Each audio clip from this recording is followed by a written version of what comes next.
Hello, friends, fiends, and fellow UBTubers, and welcome to episode 748 of the Daily Comic and Collectible. Today, the collectible of the day is the Hasbro Toys, Marvel Comics, Marvel Legends series, Zimnu Build-A-Figure Wave, Arcade Action Figure. A brilliant assassin with shadowy origins, Arcade makes up for his lack of physical strength with a keen intellect and a vast personal fortune. Fans, collectors, and kids alike can enjoy this 6-inch scale Marvel Legends figure of Arcade, inspired by the character in Marvel Comics. This 1/12 scale figure features a premium design, detail with hand-painted deco, and finely detailed sculpts. This arcade action figure features advanced movement with multiple points of articulation for advanced posing and displaying in your Marvel collection. This box set includes an extra Build-A-Figure piece for the Zimnu Build-A-Figure wave. Complete the set to create your own Zimnu action figure. This box includes the arcade action figure, the Zimnu Build-A-Figure piece, his staff, and 2 pairs of interchangeable heads. This figure comes in a full window display box and was released in 2021 by Hasbro Toys. Now, the comic of the day is Spiderman, Volume 1, Issue number 25, with a cover date of August 1992, with story by Terry Kavanagh, art by Chris Merriman, and cover by Mark Bagley. This story is titled, Why Me? The story opens at the offices of the Daily Bugle. Peter Parker has turned in exclusive on-set photos of the upcoming Arnold Schwarzenegger film. Joe is surprised that Mary Jane took the role since Peter had an issue with the nude scenes. Peter tells Joe that she didn't actually take the role, but was able to get him on set for some pre-publicity photos. Joe pays Peter a generous bonus for his work. That's when J. Jonah Jameson comes bursting into the room. He's angry that the mailroom delivered him a message intended for Spider-Man by Captain Britain. Peter takes a look at it and discovers it's a call for help. He believes the authenticity of the note since it's attached to broken staff that resembles Captain Britain's own power staff. Peter hopes that Mary Jane will understand when Peter has to use his bonus money on a trip to England to help out Captain Britain. The only clue he has to the captain's whereabouts is a single clue on the note, the word Sherlock. The next day, Spider-Man finds himself atop Big Ben in the pouring rain, trying to make sense of the map he purchased. He's determined to try and find Captain Britain because of their past association. Spider-Man eventually gets himself to Baker Street, the fictional home of Sherlock Holmes. As Spider-Man scopes out the scene, he's caught by surprise when the stone gargoyle he's standing on comes to life and starts attacking him. Spider-Man is pulled into the sky. He manages to kick into the side of the gargoyle, revealing it to be a robot. Before he can get free, the web-slinger is sprayed in the face with knockout gas and dropped down a smokestack. The stack is actually a tunnel that dumps him into a park someplace else. There, he's confronted by what appears to be the Juggernaut. As Spider-Man defends himself, he notices that the structure nearby is the Arc de Triomphe and doesn't understand how he suddenly is in France. Even more bizarre, the Juggernaut suddenly begins to fly. He then webs up his foe and forces him to crash to the ground near the Eiffel Tower. There, the masked hero is confronted by the members of Excalibur, who act as though he is the Juggernaut, and he has attacked their teammate, Captain Britain. Much to the wall crawler's surprise, Captain Britain pulls himself out of the crater where the Juggernaut crash landed. Although he isn't sure why Phoenix is among the rest of his team, Captain Britain joins the members of Excalibur in trying to stop the Juggernaut. Spider-Man begins climbing up the Eiffel Tower, and seeing the Juggernaut climbing up the side of the building so quickly, Captain Britain tells his teammates to hold back. That's when the demon, Despair, and Nightmare appear, claiming responsibility for the illusions. Phoenix remembers the pair from their previous encounters. When she tries to attack Despair, she's easily swatted aside. As Spider-Man swings down to rescue Rachel Summers, Captain Britain goes after Despair. The rest of the team faces Nightmare and are seemingly wrapped up by the Eiffel Tower. As the battle rages on, Captain Britain watches in horror as his teammates are seemingly crushed to death and goes into a rage. Meanwhile, Spider-Man tries to give Phoenix CPR, but it doesn't seem to work. Realizing something strange is going on, Spider-Man plunges his fist into Phoenix's chest. This apparently gives Spider-Man the power of the Phoenix, and he uses his power to destroy Nightmare and Despair, saving Captain Britain. This attack wipes him out, and Spider-Man begins to fall out of the sky. Captain Britain saves the wall crawler from a deadly fall. The hero reveals that Phoenix was a robot, and he pulled out her inner workings, and it was that made him appear as though he gained the power of the Phoenix. This gives Captain Britain hope that his teammates were robots as well. The pair then compare notes, and Spider-Man learns that Captain Britain's ally, Di Thomas, had gotten a similar message for Captain Britain that Spider-Man received in New York.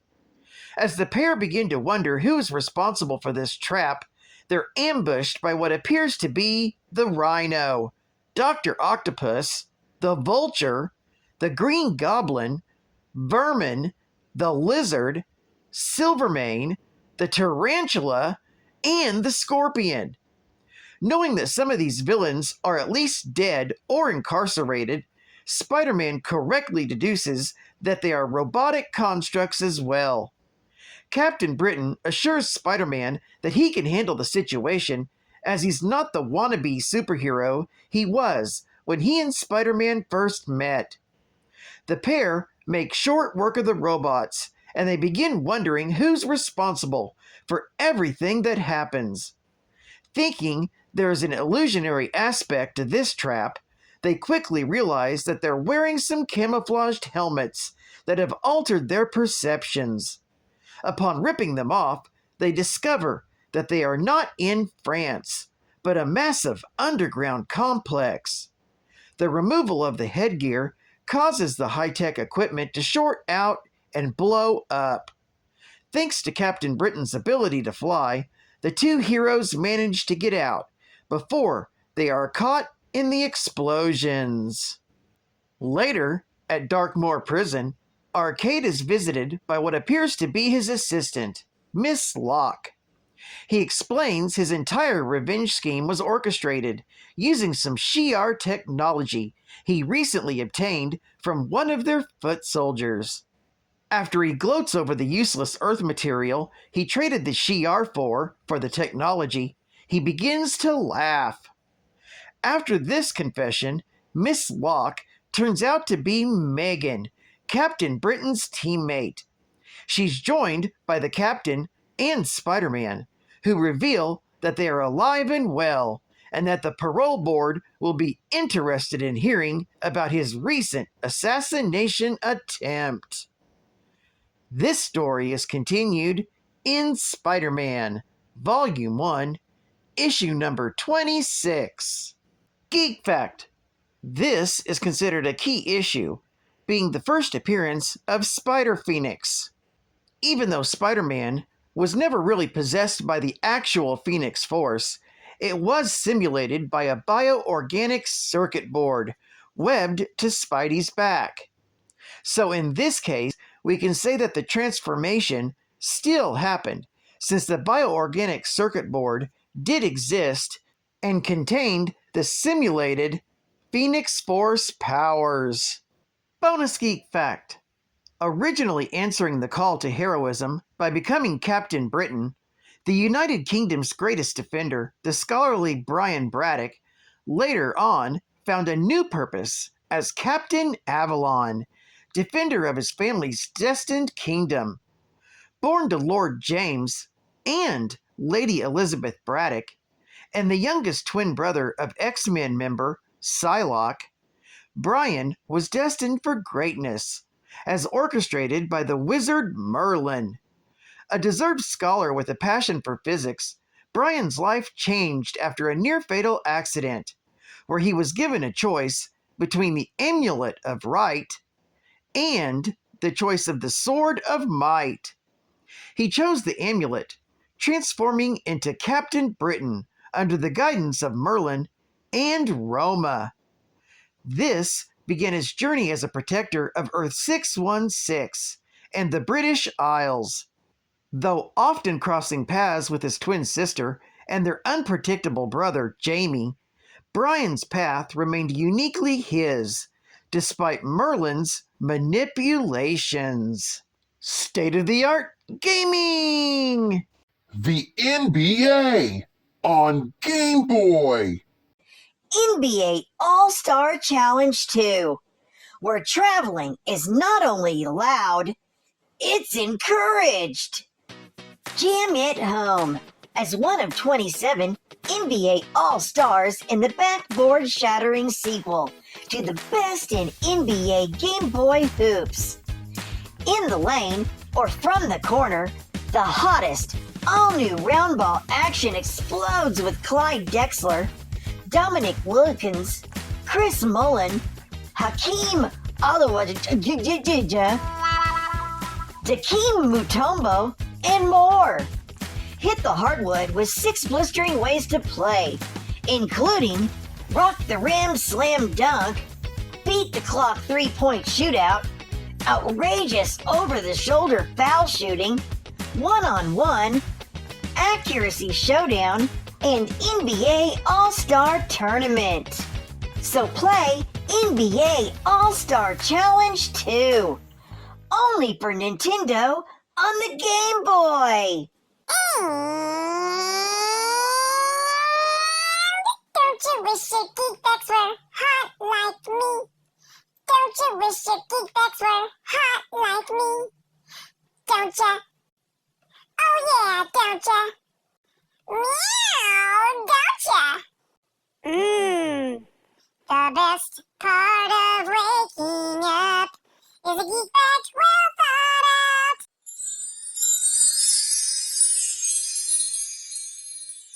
Arcade is a hitman who's often hired to take out irksome heroes.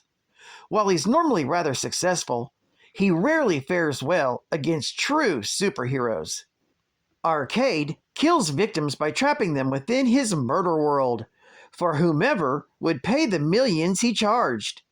To Arcade, the game itself was more important than the expenses or even the winnings.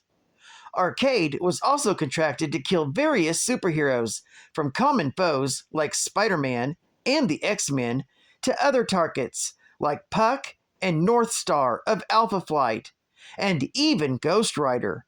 But these attempts always resulted in failure. Occasionally, Arcade held personal grudges against heroes, trying to kill them for free, such as Captain Britain. Arcade had a relationship with his longtime assistant Miss Locke, but preferred to kill her instead of getting close to her, and mutilated his own face during a plot to frame Wolverine in a complex Jack the Ripper-like series of murders.